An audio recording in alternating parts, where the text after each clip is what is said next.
So hello guys, स्वागत है आपका हासिल करो ज्ञान में। आज के इस वीडियो में आज का वीडियो भी है हमारा केमिस्ट्री के ऊपर। केमिस्ट्री का चैप्टर नंबर 1 मैटर। मैं इस पर पिछली 3 वीडियोस बना चुका हूँ जिनमें मैं बता चुका हूँ कि एटम क्या होते हैं, मॉलिक्यूल्स क्या होते हैं। देखो मैं आपका सारा कुछ दिखाता हूँ। मैं बता चुका हूँ एटम क्या होते हैं, एलिमेंट क्या होते हैं, कंपाउंड क्या होते हैं, मिक्सचर क्या होते हैं। उसके बाद मैटर की मैं पूरी डेफिनेशन लिखा के बता चुका हूँ। मैटर 3 भागों में हम डिवाइड करते हैं, जो कि है सॉलिड, लिक्विड और गैस। और नॉन मैटर चीज़ें क्या होती है, जिसकी पेन जो मतलब हम छू कर नहीं सकते, ठंडी, हमारी खुशी, हमारे विचार, ये सब क्या है, नॉन मैटर चीज़ें हैं। अब मैटर फिजिकल नेचर मैंने बताया, solid, liquid, gas. Physical nature नहीं, फिजिकल कैरेक्टरिस्टिक। 3 भागों में इसको बांटा गया है, सॉलिड, लिक्विड, गैस। और केमिकली इसको 3 भागों में हम बांटते हैं, एलिमेंट, कंपाउंड, मिक्सचर, जो कि मैं पहली वीडियो में पढ़ा चुका हूँ। अब physical nature of matter continuous होता है या पार्टिकुलर। पहले के ज़माने में मानते थे कि मैटर का फिजिकल नेचर कंटिन्यूस है, फिजिकल कैरेक्टरिस्टिक्स नहीं, जो फिजिकल नेचर। जैसे कि कंटिन्यूस का मतलब, अब ये पेन है, इसको मानते थे कि ये एक चीज़ है, पूरी मैटर पूरी एक चीज़ है। लेकिन नहीं दोस्तों, ये पार्टिकुलेट नेचर का होता है। आज ये प्रूव्ड है कि मैटर कंटिन्यूस नेचर का नहीं है, मैटर है पार्टिकुलेट नेचर का। और इसकी मैं एक्टिविटी आपको अगले वीडियो में, जो कि कल आएगी, उसको करवाने भी वाला हूँ। पार्टिकुलेट नेचर का मतलब एक स्मॉल पार्टिकल से मिलके पूरा पेन बना हुआ है, और उन्हीं स्मॉल पार्टिकल्स को हम कह सकते हैं एटम से मिलके पेन मिला हुआ। तो एटम क्या है, स्मॉल पार्टिकल्स। तो फिर ये कैसा हो गया, सैंड पार्टिकल्स की तरह। जैसे कि सैंड होती है, हमें दिखता है एक एक पार्टिकल से मिलके बनी है बहुत सारी। ऐसे ही हर कोई भी चीज़ हो संसार में, वो सारी पार्टिकुलेट नेचर की होती है। अब मैटर में चाहे लिक्विड हो, चाहे वो सॉलिड हो, चाहे गैस हो, उसमें इंटरमोलिकुलर स्पेस होता है उसके पार्टिकल्स के बीच। जैसे यहाँ पे कोई लिक्विड ले लिया हमने, उसके पार्टिकल्स इतने दूर दूर होंगे, है ना। ये है लिक्विड की स्थिति, ये रहा देखो, ये है लिक्विड। और ये है सॉलिड। सॉलिड में पार्टिकल्स होते घचाघच भरे रहते हैं। इसलिए तो हम जब इस सॉलिड को दबाते हैं ना, तो सॉलिड दबता नहीं है। जनरली बात कर रहा हूँ, स्पॉन्ज बॉल तो दब जाती है, ये इसका एक्सेप्शन है, क्योंकि इसमें छोटे छोटे क्या होते हैं, स्पोर्स होते हैं, जिनमें से एयर भर जाती है स्पॉन्ज बॉल में।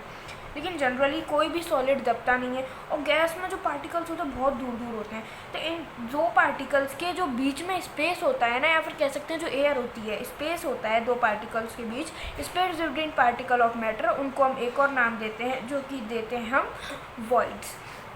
तो स्पेस होती है जो दो पार्टिकल्स के बीच में, वॉइड्स कहते हैं, या फिर हम कह सकते हैं इंटरमोलिकुलर स्पेस। फिर इंटरमोलिकुलर फोर्स ऑफ अट्रैक्शन क्या होता है, मैं बता चुका हूँ। मैं पहले की वीडियोस का रिवीजन करा रहा हूँ कि हर कोई पार्टिकल एक दूसरे को अपनी तरफ अट्रैक्ट कर रहा होता है। तो उसी अट्रैक्शन जो वो एक पार्टिकल दूसरे पार्टिकल से लगाता है ना, वही क्या हो जाता है, इंटरमोलिकुलर फोर्स ऑफ अट्रैक्शन। अब काइनेटिक एनर्जी क्या होती है, जो पार्टिकल्स, आप कभी भी खिड़की में से एक धूप की सनरेज आ रही होगी ना, हमारे खिड़की में सनरेज आ रही होगी, तो आप देख रहे होंगे उस धूप में बहुत सारे आपको डस्ट पार्टिकल्स डांस करते हुए दिखेंगे। तो वो क्या होता है, वो ब्राउनियन मोशन होता है। जो भी ये प्रूव्ड है बात कि जो भी पार्टिकल्स रहते हैं, वो जो भी पार्टिकल्स हैं, तो मैं कह रहा था कि जो पार्टिकल्स होते हैं वो चलते फिरते रहते हैं, कभी भी एक जगह सेट नहीं होते। तो वो जिस एनर्जी से चलते रहते हैं ना, वो जो मोशन कर रहे हैं जिस एनर्जी से, वही हम कहते हैं काइनेटिक एनर्जी, जिसका फॉर्मूला शायद से ये होता है 12mv²। हाँ, m से यहाँ पे मास, v से वेलोसिटी, शायद 12mv²। ठीक है दोस्तों। उसके बाद मैं बता चुका हूँ डिफ्यूज़न क्या होता है। देखो, डिफ्यूज़न की डेफिनेशन है स्पॉन्टेनियस मिक्सिंग ऑफ दो चीज़ों का अपने आप से मिलना, उनकी काइनेटिक एनर्जी की वजह से अपने आप से मिलना। हमने तो अपनी एनर्जी दी ही नहीं, उसको चम्मच से भी नहीं हिलाया, वो तो अपने आप मिल गए। तो फिर वो जो इस चीज़ से मिल रहे हैं, मतलब वो जो मिल रहे हैं, उस प्रोसेस को हम कहते हैं डिफ्यूज़न। अब कैरेक्टरिस्टिक्स ऑफ मैटर हमने पढ़ी थी, कैरेक्टरिस्टिक्स ऑफ सॉलिड्स वगैरह हमने पढ़ा था पूरा। आज हम शुरुआत करने जा रहे हैं कैरेक्टरिस्टिक्स ऑफ लिक्विड की। तो मैं अभी तक हो चुके हैं 4 मिनट 38 सेकेंड, तो अभी तक करा रहा था रिवीजन। तो चलो अब हम शुरू करते हैं अपना असली वीडियो। तो हमारे वीडियो में सबसे पहले हम देखते हैं लिक्विड्स की कैरेक्टरिस्टिक्स। पहले मैं सॉलिड की बात आ चुका हूँ, उसका लिंक डिस्क्रिप्शन में पड़ा, उस वीडियो का पहले देख लें। मैंने तो ये शॉर्ट रिवाइज कराया था, आप अच्छे से डिटेल में उस वीडियो में देख सकते हैं। तो लिक्विड में सबसे पहली लिक्विड की प्रॉपर्टी कह सकते हैं, कैरेक्टरिस्टिक्स है, जो कि है लिक्विड जो कि सॉलिड से एकदम क्या है, अपोजिट है। Liquid do not have fixed shape, हमारी ये प्रॉपर्टी दी गई है। और फिर उसी के नीचे एक एक्टिविटी भी दी गई है जो कि है, अब मैं इसको क्या समझाऊँ, आपको तो पता ही है। हम लिक्विड को जिस भी उसमें कंटेनर में डालते हैं लिक्विड उसी में आता है। हम एक मग में डालते हैं तो लिक्विड उसकी शेप ले लेता है। हम किसी ऐसे वो वेसल में डालते हैं, लिक्विड उसकी शेप ले लेता है। हम किसी मटके में डालते हैं तो लिक्विड उसकी शेप ले लेता है ना। तो हम जिसमें भी डालें तो लिक्विड उसी की शेप ले लेता है।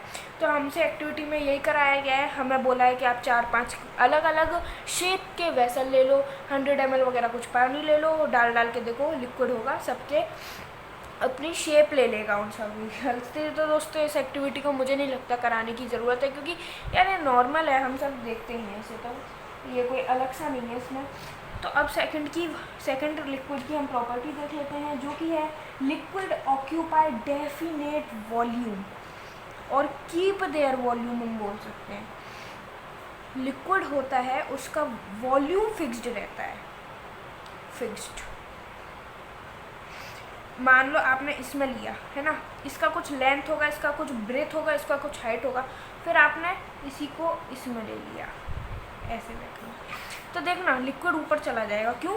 देखो यहाँ से नीचे से ये समान है, चौड़ा है, लेकिन यहाँ से पतला है, तो यहाँ का पानी कहाँ चला जाएगा, ऊपर चला जाएगा। आप कभी भी इसका वॉल्यूम LBH होगा, इसका भी वॉल्यूम LBH होगा।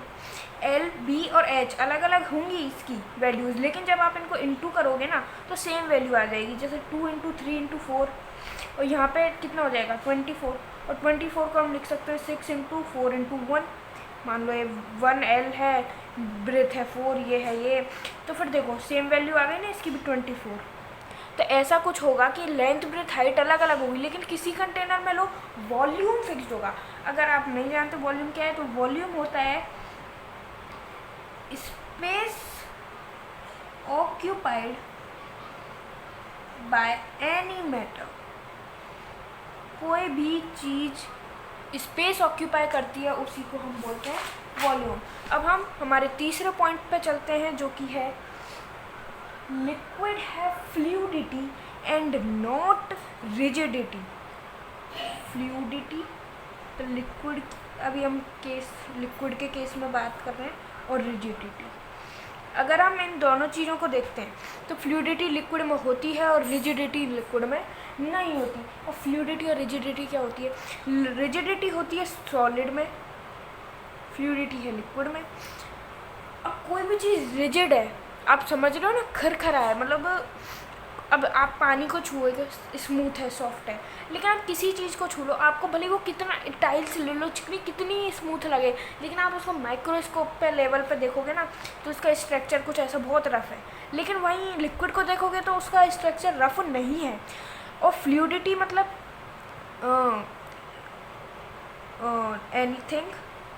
एनीथिंग दैट फ्लो, कोई भी चीज़ हो जो बह जाए, जैसे हम पानी है बह जाता है, तो कोई भी चीज़ हो बह जाए उसी मतलब उसमें वो फ्लूइड है। कोई भी चीज़ बह जाए मतलब फ्लूइड है, उसी प्रॉपर्टी को उसकी कह देते हैं फ्लूइडिटी। तो लिक्विड में फ्लूइडिटी होती है। और ऐसी कोई चीज़ जो बह ना रुकी रहे, जैसे रिजिड है ना, तो उसको हम कहते हैं लिक्विड, मतलब रिजिडिटी कहते हैं उसे, और जो कि होती है सॉलिड में। अब हम अपनी चौथी कैरेक्टरिस्टिक से कह सकते हैं प्रॉपर्टी देख लेते हैं लिक्विड के बारे में। तो दोस्तों हमारी चौथी प्रॉपर्टी है कि लिक्विड होते हैं उनमें डेंसिटी कम होती है एज कंपेयर टू सॉलिड्स। जो सॉलिड्स होते हैं उनमें डेंसिटी ज़्यादा होती है। अब डेंसिटी आप कह सकते हो एक तरह से गाढ़ापन। डेंसिटी क्या होती है एक्चुअली, हम अगर फिज़िक्स की भाषा में बात करें तो डेंसिटी होती है मास अपॉन वॉल्यूम, है ना। तो वही चीज़ है, जो लिक्विड होती है उसकी डेंसिटी हमारे सॉलिड्स से कम होती है। क्यों होता है? क्योंकि the particles in the liquid, और we can say as compare to solid, liquid are generally light. अगर आप सॉलिड से कंपेयर करोगे तो लिक्विड हल्के होते हैं। This is on account of greater number of inter particle spaces in the liquid as compare to solid. अब ऐसा क्यों होता है? क्या मैंने जो बोला सुनना है? देखो, एक कंटेनर, इसमें आप सॉलिड इतना भरा है और आप इसी में लिक्विड भी भर लो इतनी ही शेप का, तो अब आपको ये क्या लगेगा, मास इसका ज़्यादा रहेगा और इसका मास आप तोलोगे उतने ही का तो कम लगेगा। तो इसका मतलब इसकी डेंसिटी कम है, इसकी डेंसिटी ज़्यादा है। दोस्तों ज़्यादा रखना, डेंसिटी होती है मास पे डिपेंड करती है, क्योंकि डेंसिटी प्रोपोर्शनल टू मास। देखो, डेंसिटी और मास प्रोपोर्शनल है, जितनी डेंसिटी बढ़ेगी, मतलब जितना मास बढ़ेगा उतनी डेंसिटी बढ़ती जाएगी। ऐसा क्यों है? देखो, सॉलिड है, पार्टिकल्स खचाखच भरे हैं, मैंने शुरुआत में बताया। लिक्विड है, दूर दूर दूर दूर, ज़्यादा दूर भी नहीं, हाँ लेकिन दूर है, तो इनके बीच में क्या है, स्पेस है। तो इसका मतलब इसमें 6 पार्टिकल्स आ रहे हैं, वहीं इसमें कितने पार्टिकल्स आ जाएंगे, गिनती नहीं है, 24-30 आ जाएंगे। तो कहाँ 6 पार्टिकल्स का वजन और कहाँ इनके बीच में तो एयर भर रही है खाली, है ना, और कहाँ 24-30 पार्टिकल का वजन, है ना। तो दोस्तों मास डिपेंड कर रहा है, मास इसमें ज़्यादा हो रहा है और मास इसमें ज़्यादा होगा, सॉलिड है और सॉलिड में इसमें मास ज़्यादा है तो इसकी डेंसिटी ज़्यादा होगी, तो सॉलिड की डेंसिटी होती है ज़्यादा और लिक्विड की डेंसिटी होती है कम। तो दोस्तों आई होप ये वाला पॉइंट भी आपको समझ में आ गया होगा। अब हम देखते हैं काइनेटिक एनर्जी को। काइनेटिक एनर्जी, तो आपका क्या ख्याल है, वही है ना पिछला वाला? अरे नहीं, लिक्विड में काइनेटिक एनर्जी क्या होती है, ज़्यादा होती है, बल्कि सॉलिड में कम होती है। देखो काइनेटिक एनर्जी क्या है, वो मैंने बताया था ना, डांस कर रहे हैं पार्टिकल। अब आप देखो क्या करना, एक बीकर लेना, पानी डालना, उसमें इंक डालना, इसको हिलाना मत, अपने आप इंक डिज़ोल्व हो जाएगी उसमें, हिलाना मत दोस्तों, है ना, अपने आप इंक डिज़ोल्व हो जाएगी, ब्लू कलर आ जाएगा इसमें, इंक ड्रॉप्स डालोगे 2-3 जैसे ही। क्यों आ जाएगा?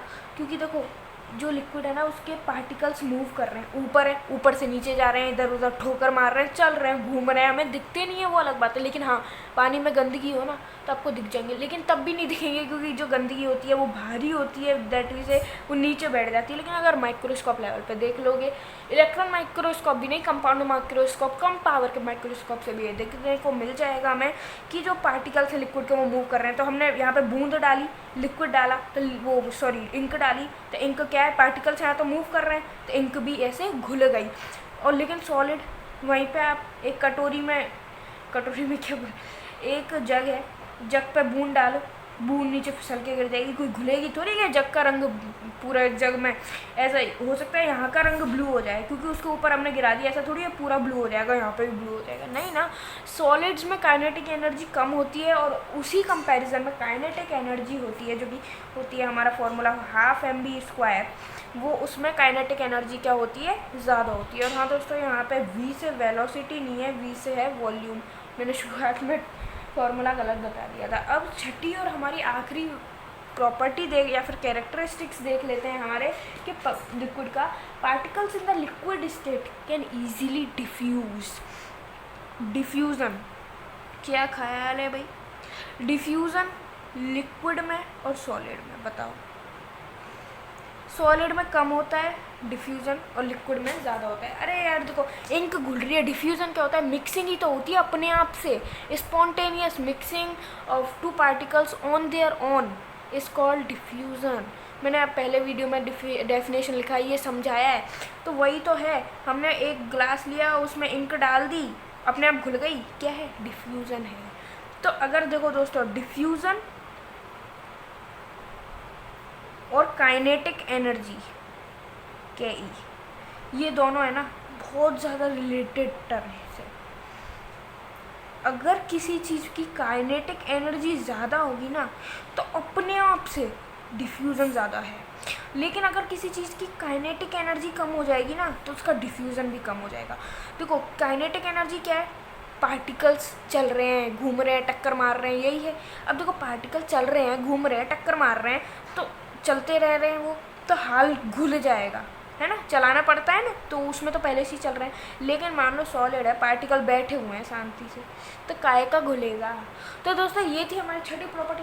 उम्मीद करता हूँ ये वीडियो आपको पसंद आई होगी। तो दोस्तों पसंद आई है तो मेरी मेहनत भी लगती है दोस्तों, प्लीज़ एक लाइक ठोक कर जरूर जाना। और हाँ दोस्तों, सब्सक्राइब नहीं किया तो प्लीज़ कर लें। मिलता हूँ आपको अगली वीडियो में, तब तक के लिए जय हिंद जय भारत दोस्तों। हाँ, सब्सक्राइब कर लेना और कमेंट छोड़ के जाना वीडियो कैसी लगी। बाय दोस्तों।